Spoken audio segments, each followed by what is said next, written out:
మరి ఈ దినం కొరంటే ఏర్పాటు చేయబడినటువంటి వాక్య భాగంలో నుంచి మనం చూసినట్లయితే మరి పరలోకంలో లేనివి మరి పరలోకంలో ఉన్నవి ఏమిటి, పరలోకంలో లేనివి ఏమిటి, పరలోకంలో ఉన్నవి ఏమిటి. ఎందుకంటే మన అందరి ఆశ ఒకటే, ఏంటంటే ఏదో ఒక రోజు మనం ఈ లోకంలో నిద్రించినప్పుడు మనం అందరం కూడా పరలోకానికి వెళ్ళాలనే ఆశ కలిగినటువంటి బిడ్డలమే. మరి ఎవరికి కూడా ఏదో మన నామకార్థంగా మనం దేవుని మందిరానికి రావడం లేదు, కానీ మన గురి ఒకటే.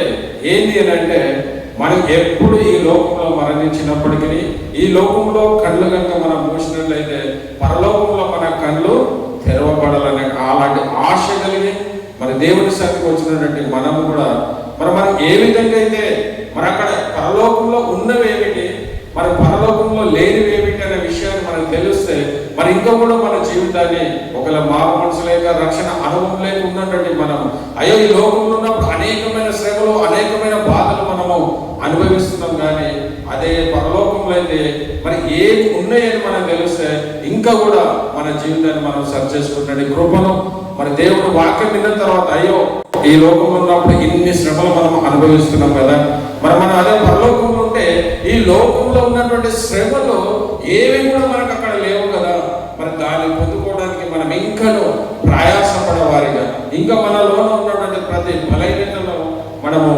బలహీనత నుంచి దేవుడు విడిపించి తన బలమైనటువంటి దక్షిణ హస్తం చేత మనలను బలపరచులాగిన మరి కొద్ది నిమిషంలో మన వాక్యం నడిపింపు కొరకు మరి చిన్ని ప్రార్థన చేసుకుని వాక్య ధ్యానాంశం వెళ్దాం. ప్రార్థన. మహాపరిశుద్ధమైనటువంటి మా ప్రియ పరలోకపు తండ్రి, దేవాన్ని ఘనమైన నామమునకు వందనాలు స్తుతులు స్తోత్రాలు చెల్లిస్తున్నాం ప్రభువా.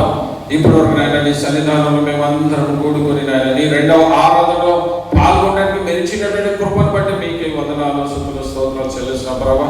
వచ్చినటువంటి ప్రతి బిడ్డను దీవించండి, ఆస్వాదించండి నాయన ప్రభువా. వాక్యం చేత నీ బిడ్డలను మీరు బలపరచమని వేడుకుంటున్నాం తండ్రి.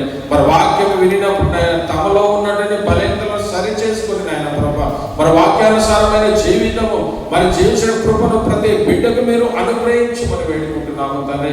దేవా నా నోటికి మీరే పూరకుడి నాయన ప్రభా, నా యొక్క వాక్ చాతుర్యం కానీ నా సొంత మాటలు నాయన ప్రభా నేను మాట్లాడకుండా నాయన ప్రభా మీరే నా ద్వారా మీరు మాట్లాడమని వేడుకుంటున్నాము తండ్రి. నీ శిలువ చాటును మరుగుపరిచి నాయన నీ యొక్క 200 ఆత్మను మాపై కుమరించి వచ్చినటువంటి బిడ్డలు నాయన ప్రభా మరి వినగలని చెవులను గ్రహించే మనసును అలాంటి కృపని బిడ్డలకు మీరు అనుగ్రహించమని మరి సమస్త మహిమ ఘనత ప్రభావం మీకే చెల్లిస్తూ అతి త్వరలో రానాయన ప్రభనే యేసు క్రీస్తు పేరిట బ్రతిమాలి వేడుకుంటున్నాము తండ్రి. ఆమేన్ ఆమేన్. మరి దేవుని నామముకు మహిమ కలుగుగాక. మరి మొట్టమొదటిగా 7 విషయాలు మరి పరలోకంలో లేనటువంటి విషయాలు ఏముంటాయి, ఏమి లేవు. ఈ లోకంలో ఏమున్నాయి మనకు, మరి పరలోకం కనుక మనం చేరుకుంటే మరి పరలోకంలో ఏమి లేవు అనే విషయాన్ని మరి అపోస్తలుడైన పౌలు ఒక చక్కని మాట్లాడాడు. ఏంటి అని అంటే మరి బ్రతుకుట క్రీస్తు కొరకే, చావైతే లాభము అంటాడు. అంటే ఎందుకు లాభం అంటే మరణం అంటే లాభమా? మనం ఏదైనా వ్యాపారం చేస్తే లేకపోతే ఏదో మనము ఏదైనా చేస్తున్న దానిలో వచ్చిన దానిని బట్టి మనము ప్రతిఫలం పొందుకున్న ప్రతిఫలాన్ని బట్టి మరి లాభం అంటాం, కానీ మరి పౌలు గారు చెప్పేటట్టు అపోస్తలుడు చెప్పేటట్టు మాట ఏంటంటే బ్రతుకుట క్రీస్తు కొరకే, చావైతే మరి లాభం. అని లాభం ఎందుకు అన్నాడంటే ఆ పరలోకంలో ఉన్నటువంటి వాటిని నువ్వు నేను అనుభవించాలంటే మరి ఈ లోకంలో ఉన్నప్పుడు మనం అనేకమైన ఈ లోకంలో ఉన్న వాటి చేత ఈ లోకంలో ఉన్న మాలిన్యాల చేత మరి ఈ లోకంలో ఉన్న ప్రతి దాని విషయంలో మనం కృంగిపోయి బాధపడి దుఃఖపడి అవమానపడి అనేకమైన ఈ లోకంలో ఉంటాయి, కానీ ఒకవేళ నువ్వు పరలోకం కనుక పొందుకునే స్థితిలో ఉంటే ప్రియుల అక్కడ ఇలాంటి ఏమి ఈ లోకంలో ఏవైతే ఉన్నాయో మరి అక్కడ ఉండవు ప్రియుల. అక్కడ అంతా కూడా ఏంటి అని అంటే పరిపూర్ణ పరిశుద్ధత మరి సంపూర్ణమైనటువంటి పరిశుద్ధత కలిగి మరి నిత్యం కూడా దేవుని స్తుతించినటువంటి బిడ్డలుగా మరి మా దేవునితో పాటు మరి మనం కూడా దేవుని స్తుతించే కృపలో మరి దేవుడు అంటే దీనిలో ఉన్నటువంటి విషయాలు మరి మొట్టమొదటిగా మరి పరలోకమునందు ఏమి ఉండవు, మరి పరలోకంలో ఏమి లేవు అనే విషయాన్ని ఒక 7 విషయాలు 7 మాటలు మనం మీరు కూడా బహు జాగ్రత్తగా వినండి. అంటే పరలోకంలో ఏమి లేవు, మరి ఈ లోకంలో ఏమి ఉన్నాయి అంటే మరి ఏది మనకు బెస్ట్, పరలోకం బెస్టా మరి ఈ లోకంలో ఉండడము బెస్టా అని మరి పౌలు గారు చెప్పినటువంటి మాట ఏంటంటే మరి దెర్బే పట్టణంలో ఆయన మొదటి ప్రయాణంలో మరి అక్కడ పరిచయం చేస్తున్న చూసినప్పుడు అనేక మంది ఆయన దుమ్ముగా కూడి మరి ఆయనను కొట్టి ఈయన చనిపోయినాడని చెప్పి ఊరు బయట ఆ రోడ్డు ప్రక్కన పడివేసినప్పుడు ఆయన పునరుద్ధాన శక్తిని పొందుకున్న వాడై మరి ఆయన అద్భుతం మరి ఉదయకాలంలో లేచి ఆయన చెప్పినటువంటి మాట ఏంటంటే మన పరిచయం ఎక్కడుంది, మన పరిచయం వెళ్దాంప అంటే ఎప్పుడైతే చనిపోయినటువంటి ఆ ప్రజలు ఎక్కడైతే ఊరు బయట వేసినప్పటికీ ఆయన పునరుద్ధాన శక్తిని పొందుకుంటున్నాడు. ఆ పరలోక దర్శనంలో ఆ పరలోకం ఉన్న విషయాలను గ్రహించిన వాడే మరి ఆయన చెప్పిన మాట ఏంటంటే మరి బ్రతుకుట క్రీస్తు కొరకే, మరి చావైతే మరి లాభం అంటే అక్కడ ఉన్నాయన్నీ మనం పొందుకోగలుగుతాం పరలోకంలో. మరి మొట్టమొదటి చూస్తే మరి ప్రకటన గ్రంథం మన 7వ అధ్యాయము మరి 16వ వచనం కనుక మనం చూస్తే అక్కడ ఏమీ లేవు, పరలోక రాజ్యంలో లేనటువంటి విషయాలను మనం చదువుకుందాం.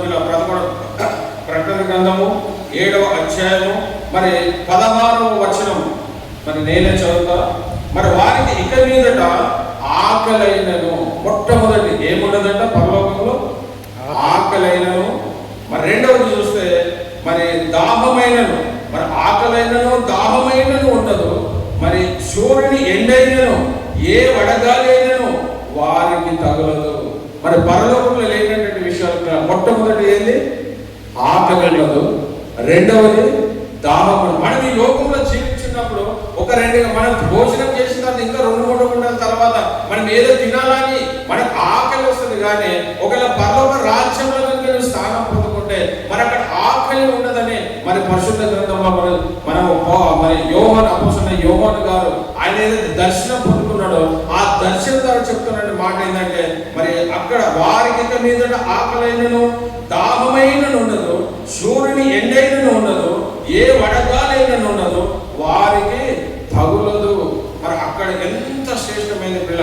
ఈ లోకంలో ఏవైతే మరి ఇక్కడ చెప్పబడిన విషయాలన్నీ లోకంలో ఉంటాయి, కానీ మరి పరలోకంలో ఇవన్నీ కూడా ఉన్నాయి. మరి ఎంత శ్రేష్టమైన భాగ్యం మీరు ఆలోచించాలి. మరి ఎందుకు అని అంటే పరలోకంలో నిత్యమైన సంపూర్ణమైన సంతోషం అక్కడ ఉంటది. కానీ ఈ లోకంలో ఏవైతే ఉన్నాయో, ఈ లోకంలో మనం ఏటికైతే ప్రాకులాడుతున్నామో, ఈ లోకంలో దేని విషయం అయితే అనునిత్యము మనం బాధపడుతున్నామో, మన అంటే చాలా మంది ఒక మాట సామెత ఏమంటారంటే మరి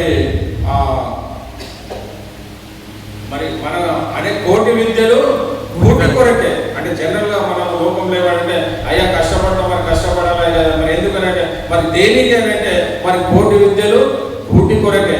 కానీ అదే పరలోక రాజ్యంలో కనుక మరి ఏమున్నాయని మనం చూస్తే మరి ఆకలైనను ఉండదంట, మరి దాహము, మరి నీళ్లు కూడా అక్కడ ఒక దాహం కూడా నీకు కాదంట. మరి అదే యోహాను పత్రిక 6:63 ఏమని చెప్తాడంటే మరి శరీరం కేవలము నిష్ప్రయోజనము, ఆత్మయే జీవింపజేయు. అని శరీరంతో ఉన్నప్పుడు ఈ శరీరానికి ఇవన్నీ కావాలి, కానీ మరి ఆ శరీరంతో నువ్వు పరలోకానికి వెళ్ళాలి, కానీ నువ్వు ఆత్మ ద్వారా పరలోకానికి వెళ్తావు. కాబట్టి ఆ ఆత్మకి ఇవన్నీ ఏది కూడా ఈ లోకంలో ఉన్నటువంటి విషయాలు మరి ఆకలైనను, మరి వారికి దాహమైనను, మరి సూర్యుని ఎండైనను ఉండదంటాడు. సూర్యుని ఎండ కూడా అక్కడ ఉండదంట. ఎంత ప్రశాంతమైనటువంటి పిల్లరా. మరి మొట్టమొదట అక్కడ లేనటువంటి విషయం ఈ లోకంలో ఏవైతే ఉన్నాయో మరి పరలోకంలో అవి లేవు. పరలోకం నందు ఆకలి, దాహము, మరి ఎండ, వడగాలి ఇవన్నీ కూడా ఉండవు. కానీ ఇవన్నీ మన లోకంలో ఉంటాయి. వీటన్నిటి కొరకు మనం ఎంతగానో ప్రయాసపడతాం, వీటన్నిటి కొరకు మనం అనేక విధాలుగా శ్రమ పడతాం. కానీ ఒకవేళ నువ్వు నిత్య రాజ్యాన్ని కనుక నువ్వు పొందుకున్న స్థితిలో ఉంటే మరి అక్కడ దేని గురించి కూడా నువ్వు ప్రయాసపడవలసిన అవసరము లేదు. ఈ లోకంలో ఉన్నప్పుడు ప్రయాసపడాలి. ఈ లోకంలో వీటన్నిటిని పొందుకోవాలంటే నువ్వు ప్రయాసపడేవాడిగా ఉండాలి. కానీ మరి అదే పరలోకం కనుక నువ్వు ఒకవేళ దేవుని ఎదిరించి మరి పరలోకం నుంచి స్థానాన్ని కనుక పొందుకుంటే వీటన్నిటిలో దేని కూడా ఈ లోకంలో ఏవైతే మనకు అవసరమైనాయో అవన్నీ కూడా ఏవి కూడా మరి అక్కడ ఉండవన్న పిల్ల. ఎంత శ్రేష్టమైనటువంటి దేశం అది. మరి అక్కడ మరి పరలోకం మరి మనం చెప్పిన విషయం ఆకలి ఉండదు మీరు చెప్తలేదు. ఆకలి ఉండదు, దాహం ఉండదు, ఎండ ఉండదు, వడగాలి. అంటే మన వడగాలి వచ్చినప్పుడు అనేకమైన నష్టాలు, మరి అనేకమైన తుఫాన్లు వచ్చినప్పుడు అనేకమైన నష్టాలు మనం పొందుకుంటాం. కానీ ఆ నిత్య రాజ్యమైన శాశ్వతమైన పరలోక రాజ్యంలో నువ్వు నేను స్థానాన్ని పొందుకునే స్థితిలో కనుక ఉంటే వీటి ఏవి కూడా అక్కడ మరి ఉండవు పిల్లలు. ఇది మొట్టమొదటిది. మరి మనం ప్రకటన 7 పదాలు కనుక మనం చూస్తే మరి అక్కడ ఉన్నటువంటి విషయాలు 4 విషయాలు మనం చూస్తాం. ఆకలి అనేది అసలు తెలియదు, మరి దాహం అసలే లేదు అంటారు, ఎండ ఉండదంట, వడగాలు ఏవి కూడా మరి అక్కడ ఇది మొట్టమొదటి విషయం. మరి రెండో విషయం చూస్తే ప్రకటన గ్రంథం 21 మరి 21లో చూస్తే మరి అక్కడ ఏమి లేదు అనే విషయాన్ని మనం చదువుకున్నట్లయితే మరి 21 ప్రకటన గ్రంథం 21 కనుక చూసినట్లయితే అక్కడ రెండో విషయం చెప్తున్న విషయాన్ని మరి దానికి 12 గుమ్మములు మరి 12 ముత్యములు, ఒక్కొక్క గుమ్మము ఒక్కొక్క ముత్యంతో కట్టబడి ఉన్నది. మరి పట్టణపు రాజవీధి శుద్ధ సువర్ణమైన స్వచ్ఛమైన స్ఫటికమును పోలి ఉన్నది. దానిలో ఏ దైవాలయమో నాకు కనబడలేదు.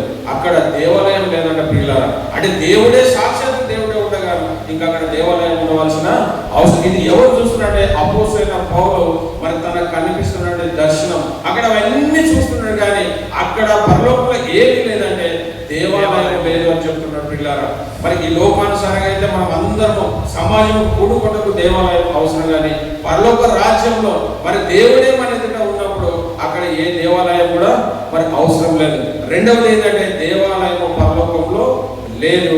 మరి మొట్టమొదటి ఏంటంటే ఆకలి, దాహము, ఎండ, వడగాలి ఇవన్నీ కూడా మరి అక్కడ లేనట్టుగా రెండు విషయాలు మనం చూసాం పిల్లలు. మరి మూడవ విషయం కనుక మనం చూసినట్లయితే ప్రకటన గ్రంథము మరి 7వ అధ్యాయం మరి 17వ వచనం కనుక మనం చూస్తే అక్కడ ఒక అద్భుతమైన మాట మనం చదువుకున్న పిల్లలు. 7వ అధ్యాయం మరి 17వ వచనం చూస్తే ఏలైనగా సింహాసనం మధ్య నుండి గొర్రె పిల్ల వారికి కాపరి జీవ జలముల బుగ్గల ఎదురు నుండి వారిని నడిపించును.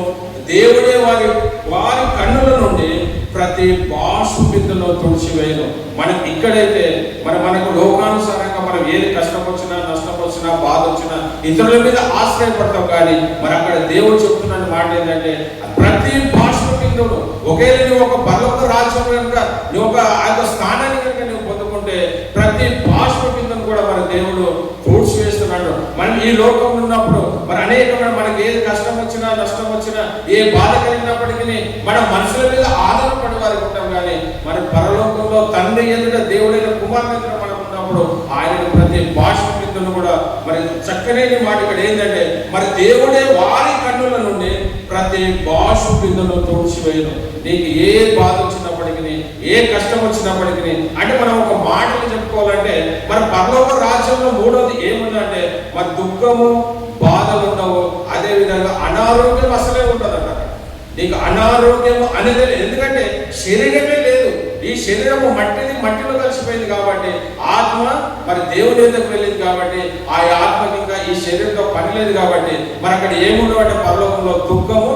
మనం ఈ లోకంలో పొద్దున లేసే దుఃఖమే, మరి ఏది జరిగినప్పటికీ మన బాధనే, మరి ఏదైనప్పటికీ మరి మనకి ఎప్పుడు మన అనారోగ్యం పాలవుతో మనకు తెలియదు. కానీ మరి మూడో మాటలు మనం చూసుకున్నట్లయితే మరి అక్కడ దుఃఖం ఉండదు, మరి బాధ ఉండదు, మరి అనారోగ్యం అసలే ఉండదు అక్కడ. అంటే నీకు ఎప్పుడు కూడా నువ్వు నిత్యం ఆరోగ్యంతో కలిగి జీవిస్తావు. మరి ఎప్పుడు నీకు ఏ అనారోగ్యం రాదు, నీకెప్పుడు ఏ దుఃఖం రాదు, నీకెప్పుడు ఏ బాధ రాదు. మరి అందుకే మనము ఆ స్థానాన్ని పొందుకోవాలి పిల్లలు. మనం ఈ లోకంలో అనేకమైన దుఃఖాలు బాధలు అనేకమైన అనుభవించి ఉంటాం, కానీ ఒకనొక రోజు మనం దేవుని కనుక నిద్రించి మారు మనసు అనుభవంలో కనుక ఉంటే నువ్వు రక్షింపబడిన కనుక స్థితిలో ఉంటే వీటన్నిటిని కూడా దేవుడు నిన్ను దూరపరుస్తున్న పిల్లలు. ఇవన్నీ కూడా ఏవైతే పరలోక రాజ్యంలో నువ్వు స్థానాన్ని పొందుకున్న స్థితిలో ఉంటే మరి నీకు ఏముండదు, దుఃఖం ఉండదు, బాధ ఉండదు, అదేవిధంగా అనారోగ్యము అసలే రాదంట. అనారోగ్యం నీ దరికే రాదంట. ఎంత శ్రేష్టమైనటువంటి రాజ్యం పిల్లలు. కాబట్టి మనం ప్రతి ఆదివారం కూడా మందిరానికి ఎందుకు వస్తామంటే మనల్ని సరి చేసుకోవడానికి ఏ బలహీనతలు మనలో ఆ బలహీనతలను సరి చేసుకోవడానికి మందిరానికి వస్తాం. మరి వచ్చినట్టే నీవు మరి వాక్యం విని ఏ బలహీనతలు అయితే వాక్యం చేత నీతో మాట్లాడినప్పుడు నీ బలహీనతలను సరి చేసుకున్న స్థితిలో ఉన్నావా. ఒక పరలోక రాజ్యంలో ఉన్నటువంటి వీటన్నిటిని కనుక నువ్వు పొందుకోవాలనుకుంటే ఎప్పుడు నువ్వు సంతోషంగా మరి దేవుని సన్నిధిలో ఆ పరలోక రాజ్యంలో ఉండాలంటే మరి ఆ స్థానాన్ని పొందుకునే స్థితిలో నీవు ఉన్నావా. మనం 3 పాయింట్లు చూసాం. మరి మొట్టమొదటి ఏంటంటే అక్కడ ఆకలి ఉండదు, అదేవిధంగా దాహం ఉండదు, మరి వడగాలి ఉండదు, మరి సూర్యుడు అసలు ఎండ అనేది అసలే ఉండదంట. అక్కడ అన్ని ప్రభువే. అవన్నీ లేనప్పటికీ మరి ప్రభువే మనల్ని పోషించే దేవుడు అయినట్టు పిల్లలు. మరి రెండవది చూస్తే మరి అక్కడ దేవాలయం కూడా లేదంట. అక్కడ ఆ యొక్క యెరూషలేములో దేవాలయం. మరి మూడవది చూస్తే మరి దుఃఖము బాధ అనారోగ్యం. కానీ ఈ 3 విషయాలు ఏది చూసినా చూసినప్పటికీ ఇవన్నీ కూడా లోకంలో ఉన్నటువంటి, ఈ లోకంలో అనుదినం మనం అనుభవించిన వారమే. పొద్దున లేస్తే మన సాయంత్రం వరకు వీటన్నిటి మన జీవితంలో మనము దాటుకుంటూ వెళ్ళినటువంటి వారమే. కానీ ఒకవేళ పరలోక రాజ్యంలో కనుక మరి నువ్వు నేను చేరగలిగితే వీటన్ని కూడా మనకి ఏ బాధలు, కష్టాలు, అనారోగ్యం, ఆకలి, దాహము ఇవన్నీ ఏవి కూడా మరి అక్కడ ఉండవని మరి లేఖంలో సెలవిచ్చినట్టుగా మనం చూస్తున్నాం పిల్లల. మరి 4వది చూస్తే మరి అక్కడ ప్రకటన గ్రంథం 22:5లో చూస్తే మరి అక్కడ ఒక అద్భుతమైన మాట, రాత్రి పగలు అసలే ఉండవండి అక్కడ. అరే రాత్రి పగలు మనం ఈ లోకం ఉన్నప్పుడు రాత్రి పగలు మనం చూస్తున్నాము. పొద్దున మరి మార్నింగ్ ఉదయకాలం అవుతుంది, సాయంకాలం రాత్రి అవుతుంది, మళ్ళీ ఉదయకాలం వస్తుంది. కానీ పరలోక రాజ్యంలో మరి అవన్నీ ఏవి కూడా మరి ఎవరైనా దానికి మరి అంటే దేవుడే దానికి 22:5లో మనం చదివినట్లయితే మరి అద్భుతమైన మాట మనం చూస్తాం పిల్లరా. మరి దీపకాంతి అయినను సూర్యకాంతి అయినను వారికి అక్కరలేదు, దేవుడైన ప్రభువే వారి మీద ప్రకాశించును. అద్భుతమైన మాట. మరి అక్కడ ఏంది? రాత్రి లేదు, పగలు లేదు. కానీ ఈ లోకంలో ఇవి రెండు ఉన్నాయి, రాత్రి ఉంది, పగలు ఉంది. కానీ పరలోక రాజ్యంలో చూసినట్లయితే మరి అద్భుతమైన మాట. మరి ఏంటంట? పగలు లేదు, రాత్రి లేదు. అంటే ఎప్పుడు కూడా మనం దేవుని స్తుతించేవారుగా దినము రాత్రి లేదు, పగలు లేదు, అనునిత్యం దేవుని సింహాసనం ఎదుట ఆయనను స్తుతించి మనం గణపరిచేవారుగా మనం ఉంటున్నాం పిల్లరా. మరి 5వది మనం ఇంతవరకు 4 చూసాం. మరి మరొకసారి నేను గుర్తు చేసిన బాగా గుర్తుపెట్టి ఎందుకు మళ్ళీ చెప్తున్నట్టే అక్కడ లేని విషయాలు మీ మైండ్ లో ముద్రించేవాడు. అంటే మీ హృదయంలో పరలోక రాజ్యంలో ఏవి లేవనేది ముద్రించబడాలి. మరి ముద్రించబడాలంటే మొట్టమొదటి చూసుకుంటే మరి ఆకలి లేదు, దాహము లేదు, మరి ఎండ లేదు, వడగాలు లేదు. ఇది మొట్టమొదటి మనం చూసుకున్నాం. ఇవన్నీ కూడా లోకంలో ఉన్నాయి కానీ పరలోకంలో అవి లేవు. మరి రెండవది చూస్తే అక్కడ దేవాలయం లేదు పిల్లారా. మరి 3వది కనుక చూస్తే మరి దుఃఖము, వేదన, బాధ, మరి అనారోగ్యం ఇవన్నీ ఏవి కూడా అక్కడ లేవు. మరి 4వది చూసాము రాత్రి పగలు. మనం ఈ లోకంలో ఇవన్నీ లోకంలో ఉన్నప్పటికీ ఈ లోకముకు భిన్నంగా మన పరలోకంలో ఇవన్నీ లేవు కాబట్టి మరి రాత్రి పగలు లేనప్పుడు అక్కడ ఏమున్నది? ఎప్పుడు మన నిత్య సంతోషమే, మన నిత్యము దేవుని మనం ఆరాధించే వారిగా ఉంటాం. మరి 5వది చూసినట్లయితే ప్రియులారా మరి 22వ అధ్యాయము మరి 3వ వచనము ఆంధ్రలో చదవండి ఒకసారి. ప్రకటన గ్రంథం 22:3వ వచనం. ఇక మీదట శాపగ్రస్తమైనది దానిలో ఉండదు. మరి పరలోకంలో ఏముండదండి? శాపగ్రస్తమైనది ఏది ఉండదు. మరి ఈ లోకంలో అనేకమైన శాపగ్రస్తాలు ఉన్నాయి, ఈ లోకంలో అనేకమైన శాపాలు ఉన్నాయి. కానీ మరి పరలోక రాజ్యంలో ఏమి లేదంట? మరి శాపము లేదు, శాపగ్రస్తమైనది ఏది ఉండదంట. అక్కడ అంత ఏంటంటే పరిశుద్ధత, పరిశుద్ధత, పరిశుద్ధత, పరిశుద్ధతనే కానీ అక్కడ శాపగ్రస్తమైనది మరి ఏది లేదు పిల్లరా. మరి 6వది కనుక మనం చూసుకున్నట్లయితే ప్రకటన గ్రంథం 21వ వచనము 27వ వచనం కనుక మనం చూసినట్లయితే మరి 6వది 21 అనా 21:27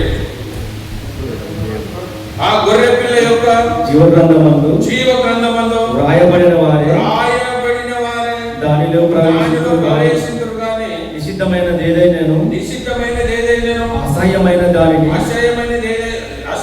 దానిని అబద్ధమైన దానిని జరిగించువాడు దానిలోనికి ప్రవేశింపడు. మరి దానిలో ప్రవేశింపలేడు. అది మొట్టమొదటి. అదే మరి 4వ వచనంలో మనం చూస్తే అక్కడ ఇంకో విషయం 4వ వచనం చదువు 21:4లో ఆయన వారి కన్నుల ప్రతి భాష బిందును తుడిచివేయను, మరణము ఇక ఉండదు, మరి దుఃఖమైనను, ఏడుపైనను, వేదనైనను ఇక ఉండదు. మరి మొదటి సంగతి అంటే అక్కడ ఇవన్నీ కూడా మరి మరణమైనను, దుఃఖమైనను, మరణం అసలే లేదంట. మరి శాశ్వతమైనటువంటి జీవితము మరి నువ్వు నేను పొందుకోవాలనుకుంటే మరి పరలోక రాజ్యాన్ని పొందడానికి మనం ఈ లోకంలో ఉన్నప్పుడే మరి జీవము కలిగినప్పుడే మన నిజమైన దేవుని ఆయన మన కొరకు ఈ లోకానికి వచ్చి మరి కలువరిలో తన ప్రశస్తమైన రక్తాన్ని కాచి నా పాపము నిమిత్తం మరి నువ్వు నేను పొందవలసిన ప్రతి శ్రమను మరి ఆయన పొంది మరి నీకు నాకు మరి రక్షణ అనుగ్రహించడం పిల్ల ఆ రక్షణ అనుభవంలో కనుక లేకపోతే మరి ఈరోజు వాక్యం వింటున్న ప్రతి బిడ్డ మరి నువ్వు సరి చేసుకో. ఎందుకంటే ఈ లోకంలో ఉన్నదంతా శరీరాశ, నేత్రాశ, మరి జీవబ్రహ్మమే కానీ ఆ పరలోకంలో వాటన్నిటి దేని కూడా మరి స్థానం లేనటువంటి స్థితి. మరణము అసలే ఉండదంట, మరణము అసలే ఉండదు. మరి అదే విధంగా మరి 7వ కనుక మనం చూసుకుంటే మరి అక్కడ మరణం ఉండదు, పాపం ఉండదు. పరలోకమందు పాపం ఉండదు, మరి పాపము ఏమాత్రము ప్రవేశించరు. మరి పాపము ప్రవేశించరు కాబట్టి అక్కడ ఏముంటుందంటే అంత పరిశుద్ధమైనటువంటి జీవితమే మనం కలిగి జీవిస్తాం. 7 విషయాలు మరి 7 విషయాలు మనం మరొకసారి గుర్తు చేసుకుందాం. మరి మొట్టమొదటి విషయం ఏంటంటే మరి ఆకలి, దాహము, అదేవిధంగా ఎండ, వడగాలి, ఇవి ఏవి కూడా పరలోక రాజ్యంలో ఉన్న మొట్టమొదటి మనం ధ్యానించాం. రెండవది పరలోక రాజ్యంలో ఏది లేదంటే దేవాలయమే. అక్కడ ఎందుకు దేవాలయం లేదంటే ప్రభు అయిన యేసు క్రీస్తే ఆయన దేవుడు, ఆయననే సాక్షాత్ దేవుడు మనకు ఉన్నప్పుడు మరి మనకు దేవాలయము అవసరం. రెండవది మరి మూడో పరలోకం లేదంటే దుఃఖం లేదు, బాధ లేదు, అనారోగ్యం లేదు. మరి 4వది కనుక చూస్తే రాత్రి పగలు అసలే రాత్రి లేదు, పగలు లేదంట.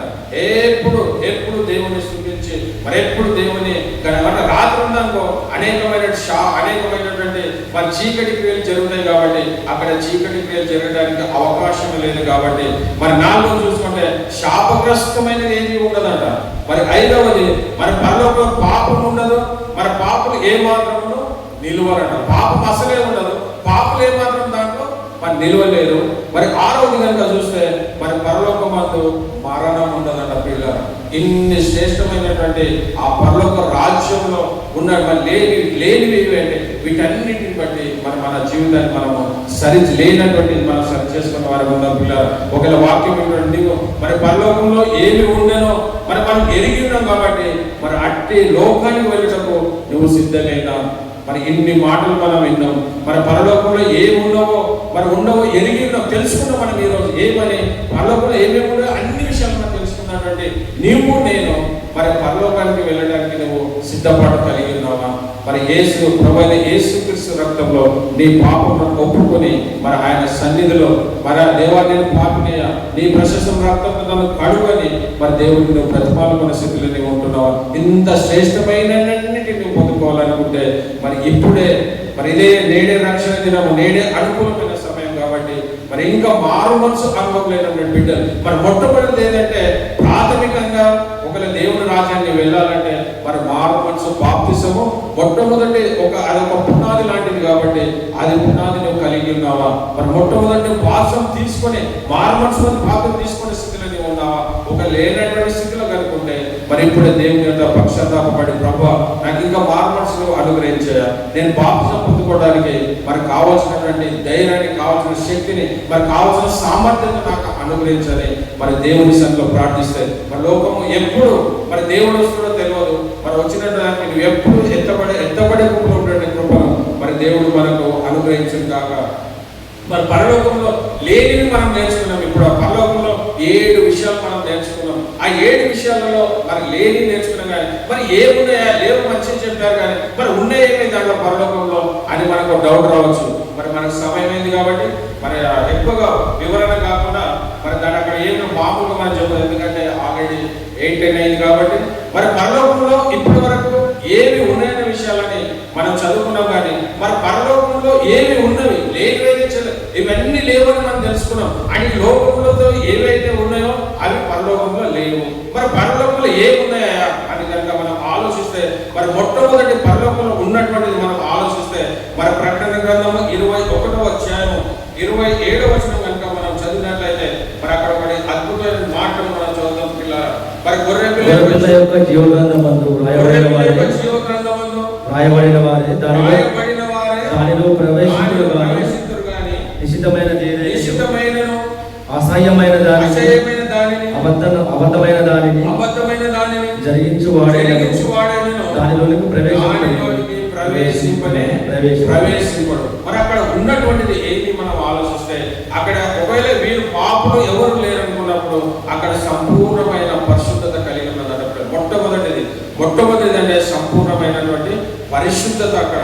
అంటే ఈ పాపులు అనేవారు కానీ దాన్ని ఎవరు ప్రవేశించలేరు కాబట్టి మరి అక్కడ ఏముంటే పాపలు లేనప్పుడు అందరు ఎవరంటే మరి దేవుడు నమ్మినటువంటి బిడ్డలే కాబట్టి మరి అక్కడ ఉన్న ఈ లోకంలో అయితే రెండు ఉంటాయి, మరి లోక సంబంధమైన ఉంటాయి, దేవుడి సంబంధం బిడ్డలు ఉంటారు. కానీ మా పరలోక రాజ్యంలో చూసినట్లయితే అక్కడ సంపూర్ణమైనటువంటి పరిశుద్ధత కలిగిన వారే ఉంటారు కాబట్టి అది పరిశుద్ధమైనటువంటి స్థలంగా మనం చూస్తాం పిల్లలు. మరి ఇంకా ఏమున్నాయి దాంట్లో అంటే అదే ప్రకటన గ్రంథం మరి 16-11 కనుక చూస్తే మరి అక్కడ అద్భుతమైన మాట 16వ అధ్యాయము మరి 11వ వచనం. ఆంధ్ర సాయం చేయను 16-11 తమకు కలిగిన వేదనను బట్టి మరి గుండెలను బట్టి పరలోకమందున దేవుని దూషించరు కానీ తమ క్రియలను మాని మారు మనసు పొందని వారు కారు పిల్లలు. అక్కడ మరి దేవుని మనకు కలిగిన ప్రతి దానిని బట్టి మనం దేవుని మరి దూషించే వారికి ఉంటాం. కానీ మరి అదే అక్కడ చూసుకున్నట్లయితే పరిపూర్ణమైనటువంటి సంతోషం, మరి మొట్టమొదటి పరిపూర్ణమైనటువంటి పరిశుద్ధత, మరి రెండవది చూసినట్లయితే మరి పరిపూర్ణమైనటువంటి మరి సంతోషం ఉన్నదంటే పరిపూర్ణమైన సంతోషం అక్కడ. అంటే ఏదో మరి పరిపూర్ణమైన ఫుల్ అంటే ఏదో ఫుల్ పరిపూర్ణం అంటే ఏది కొదవలేనటువంటిగా మొట్టమొదటిగా చూసినట్లయితే సంపూర్ణమైనటువంటి పరిశుద్ధత ఉంది. మరి రెండవది చూసినట్లయితే మరి పరిపూర్ణమైనటువంటి మరి సంతోషం ఉన్నది పిల్లల. మరి అలా మూడవది కనుక చూస్తే మరి ప్రకటన గ్రంథం 4:4 చూస్తే మరి అక్కడ ఉన్నటువంటిది 4వ అధ్యాయము 4వ వచనంలో చూస్తే ఆ సింహాసనం చుట్టూ 24 సింహాసనములు ఉండెను. ఈ సింహాసనములందు 24 పెద్దలు తెల్లని వస్త్రములు ధరించుకొని తమ తలల మీద సువర్ణ కిరీటములు పెట్టుకున్న వారే ఉన్నది. మరి ఏముందంటే అక్కడ దేవుని సింహాసనం ఎక్కడైతే ఉందో ఆ సింహాసనం దగ్గర ఇక్కడ 12 సింహాసనాలు, ఇక్కడ 12 సింహాసనాలు, ఇక్కడ 12 మంది రెండు పక్కల మరి కుడి పక్కన ఎడమ పక్కన 24 పెద్దలు ఉన్నారని మరి ఇక్కడ మనం 4వ అధ్యాయం 4వ వచనం మనం చూస్తున్నాం. ఇది ఎవరు అంటే మరి అపోస్తలుడైన యోహాను గారు చూస్తున్నాడు తన దర్శనంలో, పరలోక దర్శనంలో మరి ఆయన చూస్తున్న విషయాన్ని కనుక మనం గమనిస్తే మరి ఆ 24 పెద్దలు ఎవరు అనే విషయాన్ని మరి దాని మీద అనేకమైనటువంటి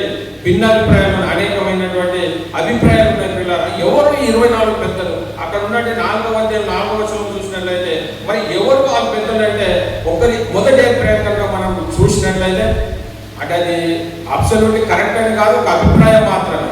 అంటే అక్కడ 12 గోత్రాలు మరి యాకోబు కుమారులు అయినటువంటి 12 గోత్రాలు, ఆ 12 మంది ఒక వరుస. మరి అదే విధంగా మరి యేసు ప్రభు శిష్యులైనటువంటి వారు అపోస్తలులు 12 మంది ఒక పక్కన. అంటే వీళ్ళు 24 పెద్దలని ఒక అభిప్రాయం మాత్రమే. ఈ అభిప్రాయాన్ని మనం నమ్మడానికి ఎందుకు లేదు అని అంటే మరి చూస్తున్నది యోహాను గారే కదా. అక్కడ ఎవరు చూస్తున్నారంటే యోహాను గారే చూస్తున్నాం. మరి యోహాను గారు చూస్తున్నప్పుడు 12 మంది అపోస్తలులు కనుక మనం అనుకుంటే మరి అక్కడ ఒక సీట్ ఖాళీ ఉండాలి కదా. యోహాను గారు ఇక్కడ నుంచి ఆ సింహాసనం దగ్గర చూస్తున్నప్పుడు మరి ఈయన 12 మంది అపోస్తలులు మనం అనుకున్నప్పుడు మరి అపోస్తలులలో ఒక సీటు ఖాళీ కనిపించాలి. కానీ అక్కడ ఏముందంటే 12 అంటే ఆ 12 సింహాసనం మీద 12 మంది కూర్చున్నట్టుగా చూశాడు. మరి ఇక్కడ ఎడమ పక్కన ఉన్న 12 మంది సింహాసనం మీద మరి 12 మంది కూర్చున్నట్టుగా చూశారు. కాబట్టి ఈ మొదటి అభిప్రాయము అది కాదు అని మనం అనుకోవాలి. ఎందుకు అనుకుంటున్నాం అంటే మరి అక్కడ యోహాను గారు లేదు ఒకవేళ ఆ భవిష్యత్ దర్శనాన్ని కనుక చూశాడేమో అని అనుకోవడానికి కాదు, కానీ ఇది ఒక అభిప్రాయం మాత్రమే.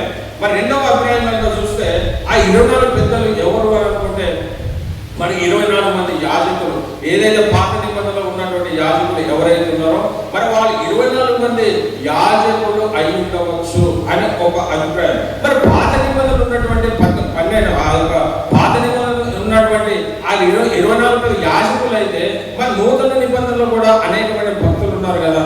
మరి మనం స్టెఫెన్ చూడవచ్చు, మరి అదే పౌలు గారు చూడవచ్చు. మరి వీళ్ళకి స్థానం ఉండదా? మరి దేవుడు అన్యాయస్తుడు కాదు కదా. దేవుడు ఎవరికైనా సమమైనటువంటి న్యాయం మరి పాత నిబంధనలకు ఇచ్చి మరి కొత్త నిబంధనలు జీవించిన భక్తులు అనేక మంది భక్తులు ఉన్నారు కదా.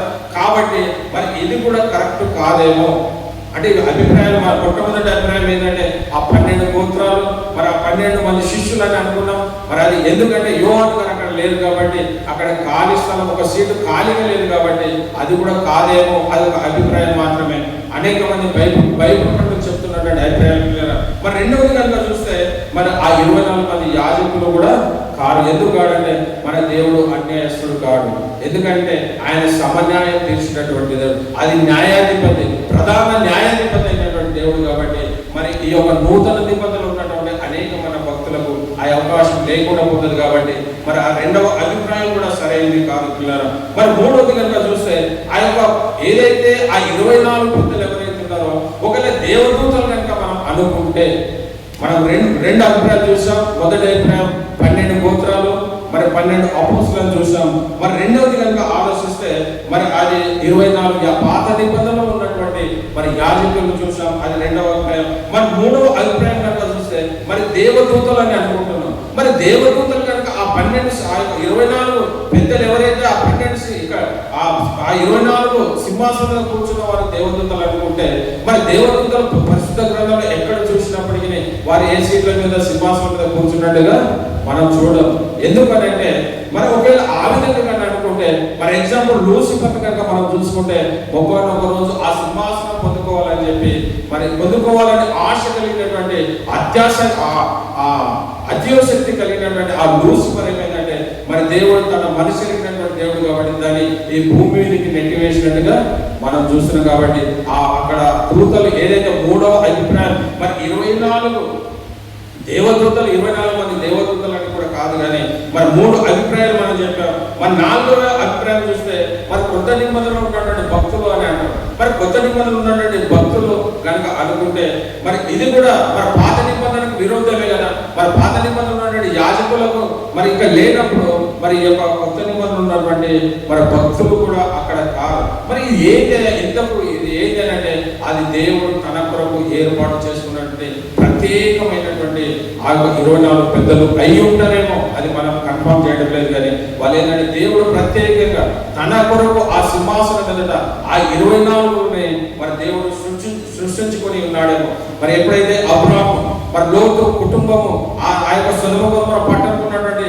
మరి వేరే దేశం దాన్ని దండెత్తి వారందరినీ తీసుకొని పోయినప్పుడు మరి అబ్రాహాము గారికి ఆ వార్త తెలిసినప్పుడు అబ్రాహాము తన దగ్గర పెరిగినటువంటి 318 మంది యోధులను తీసుకొని పోయి ఆ యొక్క ఎవరైతే వీళ్ళని చెరపడిపోయారో వారి నుంచి విడిపించుకొని తీసుకొని వస్తున్నప్పుడు మరి ఆయన కనిపించిన వ్యక్తి ఎవరు? మెల్కీసెదెకు. ఎప్పుడైతే మెల్కీసెదెకు కనిపించాడో ఆయన ఆ ద్రాక్ష రసము మరి యొక్క ప్రభువులో పాల్గొన్నట్టు మనం చూస్తాం. మరి ఆయనకు దశమ భాగం ఇచ్చినట్టు చూస్తాం. ఆ మెల్కీసెదెకు ఎవరంటే ఎవరు కూడా తెలియదు, అది మర్మమైనటువంటిది. కాబట్టి మరి అక్కడ ఉన్నటువంటి 24 వృద్ధులు ఎవరైతే ఉన్నారో వాళ్ళు కూడా మరి మర్మమైన అది దేవుని మర్మమై ఉన్నదని మనం అనుకోలేదు. మరి వీళ్ళు అనేక విధాలుగా చెప్తారు. ఆ తెల్లని వస్త్రాలు ధరించుకున్నారు కాబట్టి మరి వాళ్ళు మనం ఈ యొక్క ప్రకటన గ్రంథంలో చూసినట్లయితే ఎవరైతే జయించి వారికి తెల్లని వస్త్రాలు ఇస్తాడు, మరి జయించి వారికి మరి జీవకిరీటం ఇస్తాడు. వారి మీద జీవకిరీటం ఉంది, తెల్లని వస్త్రం ఉన్నాయి. కాబట్టి ఈ లోకంలో ఎవరైతే మరి యేసునందు విశ్వాసం నుంచి మరణించినటువంటి వారే, ఈ లోకాన్ని జయించిన వారే మరి వాళ్ళు కానీ అనుకుంటారు. కానీ అది కరెక్ట్ కాదేమో. మరి ఏమైనప్పటికీ మరి ఎవరు అనేది ప్రాముఖ్యం కాకపోయినప్పటికీ ఆ 24 పెద్దలు ఈ యొక్క 4వ మనం చదివినట్టే 4వ అధ్యాయం 4వ వచనంలో కూడా అదే విషయం ఉంది. మరి 4వ 10వ వచనంలో కూడా మరి ఆ 24 పెద్దలు సింహాసనములతో ఆసీనులైన వారి ఎదుట సాగిలపడి యుగములు మరి జీవించిన వారికి నమస్కారము చేయు. అంటే ఇది ఏదైతే చేస్తున్నప్పటికీ మరి ఏదైతే మరి అక్కడ చూస్తున్నటువంటి విశ్వాన్ని చూసినప్పుడు మరి యోహాను గారు ఏడుస్తున్నప్పుడు మరి యోహాను గారు బాధపడుతూ దుఃఖపడుతున్నప్పుడు అక్కడి నుంచి వచ్చినటువంటి ఆ యొక్క 24 సింహాసనం మీద ఒక వ్యక్తి వచ్చి తనను ఓదార్చినట్టుగా మనం చూస్తున్నాం. మరి ఎవరు ఓదార్స్తారంటే ఈ అపోస్తుల కంటే వాళ్ళకి పెద్దగా, అంటే అపోస్తులు ఎవరైతే 12 మంది అపోస్తులలో వారికంటే పెద్దగా ఉన్నటువంటి వ్యక్తులేమో. కాబట్టి ఆ 24 పెద్దలు ఎవరంటే ఏకాభిప్రాయం లేదు. కానీ ఏది ఏమైనప్పటికీ మన కొద్దిగా అనుభవం ఉండాలి. కాబట్టి మరి వాళ్ళు ఎవరు అనే విషయాన్ని మనం ధ్యానించాలి పిల్లరా. మరి అదే విధంగా మనం చూసుకునే విషయంలో చూస్తే మరి 2వ విషయం, మరి 3వ విషయం, 4వ విషయం కనుక చూస్తే మరి అక్కడ మరి ప్రకటన గ్రంథం 15 మరి 15వ అధ్యాయం 3-4 వచనం చూస్తే ఆ పరలోకం నిత్య సంకీర్తనలు ఉంటాయి. నిత్యము సంకీర్తనలు, రాత్రి లేదు పగలు లేదు. కాబట్టి అక్కడ ఏమైనా నిత్యమైనటువంటి సంకీర్తనలే. మరి 5వది కనుక చూస్తే మరి పరలోకంలో ఎప్పుడు మరి అవునను సత్యమే సేవించుట కల మరి సత్యాన్ని వాళ్ళు సేవించే వారు ఉంటారు. మరి మీ లోకంలో అబద్ధాలను కూడా మనం సేవిస్తాం. కానీ ఆ పరలోక రాజ్యంలో మరి ఎప్పుడు ఏంటంటే మన సత్యాన్ని వారు సేవించే వారుగా మనం చూసిన పిల్లలు. 6వది చూస్తే మరి పరలోకంలో ఆయన మన కొరకు సిద్ధపరచు జీతము మరి ఆయన మనం అది అద్భుతం. ఎప్పుడు మన ప్రసంగంలో కానీ ఎప్పుడైనా మాట ప్రతి ఎక్కడ ఉద్యోగ కూటాలు జరిగినప్పటికీ నాకు అది ఒక అద్భుతమైన మాట పిల్ల. ఇదిగో త్వరగా వస్తున్నాను, వాని క్రియ చొప్పున ప్రతి వాని ఇచ్చుటకు నేను సిద్ధపరిచిన నా జీతము నా యొద్ద ఉన్నది. మరి ఆ జీతాన్ని మరి నువ్వు నేను పొందుకోగలిగిన స్థితిలో మనం ఉంటున్నామా? మరి 7వ దినంలో చూస్తే మరి ఆయన మహిమతో మరి సంపూర్ణంగా ఆయన యేసు ప్రభు మహిమతోనే ఆ ప్రాంతమంతా ఏదైతే ఉన్నదో, ఆ పరలోకం ఏదైతే ఉన్నదో తన మహిమతో నిండినటువంటి ప్రాంత పిల్లలు. మరి 7 విషయాలను మనం చదువుకున్నాం. మరి 7 విషయాలు ఉన్నవి లేనివి, మరి దాంట్లో నుంచి 7 విషయాలు, మరి లేని కూడా 7 విషయాలు మనం చదువుకున్న పిల్లలు. కాబట్టి మరి దేవుని పిల్లల మరి మీకు ఒక విజ్ఞప్తి ఏంటంటే, మరి పరలోకంలో దేవుడు మనకు కావలసినవన్నీ కూడా మరి సిద్ధంగా ఉంచాడు. కాబట్టి మరి వాటిని స్వీకరించటకు నువ్వు సిద్ధమై ఉన్నావా? మరి వాటిని స్వీకరించుకోవాలంటే మరి సిద్ధపరచగలిగి మరి దేవుడు అలాంటి కృపను మరి మనందరికీ అనుగ్రహించుగా మరి కానుకలు సమర్పించుకుందాం.